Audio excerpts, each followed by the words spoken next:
So just a few hours ago, I was really scrambling. I was trying to prepare for this fellowship and get my thoughts together. And then boom, I realized that there was a group scheduled for the farm today. When I booked it, I thought it was going to be Jeremy's fellowship to lead, and I would be able to lead this group. But then we missed the week of Passover, so we switched. And there I was, still weak and trying to order my thoughts together, and a bus of 60 Germans pulled up. And I just said, okay, Hashem, you're in charge.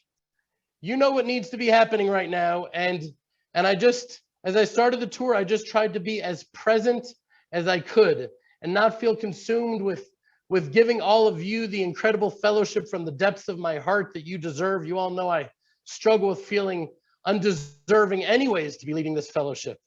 And so I really gave it my all, but my mind was still somewhere else, and it started off a little dry. I tried to put everything into it, but after all, they are Germans, right? They weren't exactly bubbling over with giggles and emotion. You know, I remember seeing a meme about the German flag and German humor. This is what it says. Anyways, thought the meme would pop up right now. But, you know, there's not a lot of humor there. And so sometimes it's hard to crack through. Here it is. Here's the meme. It doesn't matter. Sometimes it's hard to crack through.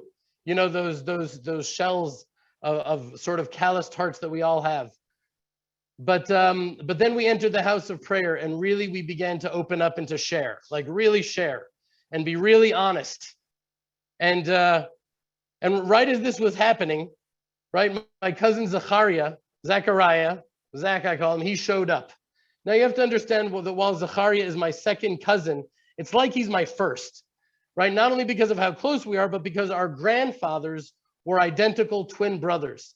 And they were also both crazy in like a very unique, special, very bold Jewish way. And due to the fact that it was, you know, against the law to send these two Jewish brothers to war together, one had to stay behind. His grandfather sort of won the lotto there, and he was sent to fight the Germans, while mine stayed behind as an engineer. And his grandfather fought with unusual, reckless bravery, for which he was awarded many medals of honor and valor. I actually think of him, when I picture him fighting, I picture him the same way as King David, right? He simply didn't have any room for fear because he was so filled with righteous indignation and rage and fury and just hatred for Nazis. And there are just so many stories, but there's not enough time. But in short, we were both raised, honestly, with a hatred for Germans, right? It wasn't like we really like left that behind. You know, I would never buy a Mercedes, and I was disgusted by anyone that would buy a Mercedes. And it took me a long time of flying to Darmstadt, Germany, and meeting so many holy Germans before starting to sort of come to and realizing that God is doing something in the hearts of humanity. And here Zach was, he never experienced any of that. And he walked in, and so what did he see? He saw me standing with all these Germans. And by the way, one thing I noticed, that when I was with these Germans, and I told them that our real mission together in our time at the farm was not to see a mountain or a tourist destination, but to build friendships and relationships. Well, that's when something happened. You know, their energy changed, because I feel like they felt seen. Because deep down, whether they're conscious of it or not, whether they're aware of it or not, that is their greatest desire, the relationships, the friendships. I'm sure you all know exactly what I'm talking about. And so we started connecting on that level, just a level of truth and honesty. And I told them a teaching that I've shared with so many of you before, right? That as a Jew, there are fundamental parts of Christianity that I think are false, that are wrong. And of course, there's the weird energy that I felt from them when I said that, because usually after that, saying that there's parts of what you believe that are wrong, it leads to a war, right? It leads to like a massacre. But I told them that when I look at the way I understood God 10 years ago, I see that half of the way I understood God then was wrong. And I pray that 10 years from now, I'll understand that half of the way I understand God right now is wrong. And that we're all seeking to grow. And really, I love sharing that. I share that with so many people. I've shared it with you before, because it's a call for humility, which is really a prerequisite for any true friendship and relationship. And I think all of us may have been humbled by our time together in this fellowship. But as our hearts were opening up to each other, I saw Zach standing in the back. And I told a story which culminates in a verse from this week's Torah portion. And everyone was in tears. Everyone was in tears. I know many of you have heard it before, but thank God there's so many new members of this fellowship. Is it okay if I share it again very quickly? So it's the story about the two friends from thousands of years ago. They loved each other very much. One was from Syria, the other was from Rome. And after not seeing each other for decades, the friend from Rome went to visit his friend in Syria. And when he was there, the king said, "You're a spy and I'm going to kill you." And he said, "I'm not a spy. I promise I can prove it. You're a spy and I'm going to kill you." And the man said, "Please let me go back to my family in Syria and to close up my business and say goodbye, and I'll come back in 2 months' time." The king laughed. He said, "You think I'm a fool? You're not going to return. You're just going to stay there." And he said, "If I don't return, you can kill my friend." And the king was intrigued, and he looked at his friend. And his friend said, "Yes, Your Majesty, if he doesn't return, you could kill me." So the king said, "Fine, you can go." And he went back to his family in Syria. He closed up his business. They wept. They begged him not to return, but he wasn't listening, of course, and he returned with plenty of time to get back. But the camel broke its leg and the ship broke. It wasn't picking up wind, and it was taking so much longer to get there. And on the day of his execution, he's running towards the center of the town and he's screaming, "No, no, no, don't kill him." He sees his friend with the rope around his neck. They're about to kill him. "No, don't kill him. Don't kill him. I'm back. Kill me." And the friend with the rope around his neck turned to the king and said, "No, no, no. He was supposed to be here by 9 o'clock. It's 10:30. You have to kill me." And the friend said, "No, I just needed to be back. No, kill me, kill me." They're each saying, "Kill me." And the king cannot believe his eyes. And he said, "Stop. No one will die under one condition, that you make me your third friend." And I love telling that story because I say to them right there in the room, I said to them, when God sees us, it doesn't matter really who's right or wrong here. When he sees the love between us, that's where Shekhinah dwells. He just wants to be our third friend. And then I go to this week's Torah portion in Leviticus chapter 19, verse 18. Right? It ends, "You shall love your neighbor as yourself. I am the Lord." And I told them, why does it juxtapose these ideas together? Why do these two words together? Why do the words "I am Hashem" appears right after the word "love your neighbor as yourself"?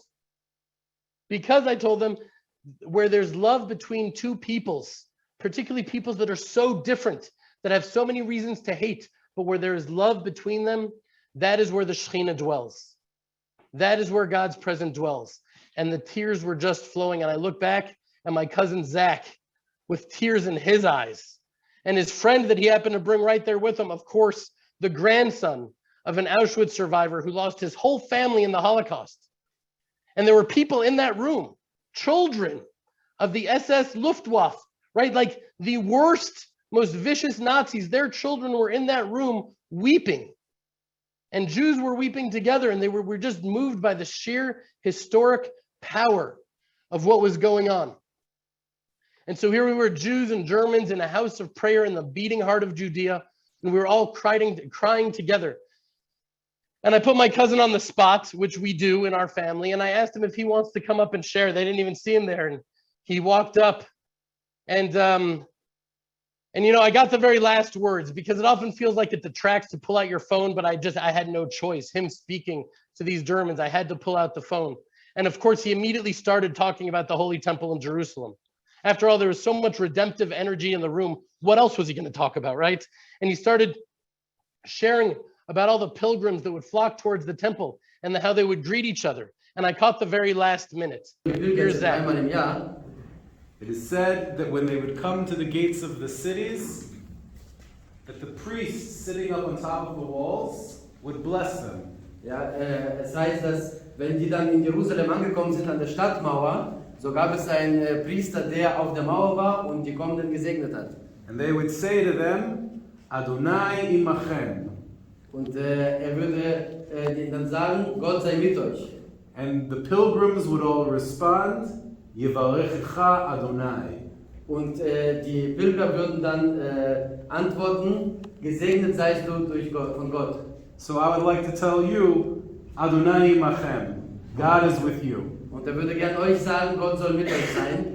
But I ask you to bless me in return. Yevarechecha Adonai, that God should bless me. Aber hätte gern, dass ihr ihn auch zurücksegnet, dass durch Gott gesegnet sein soll.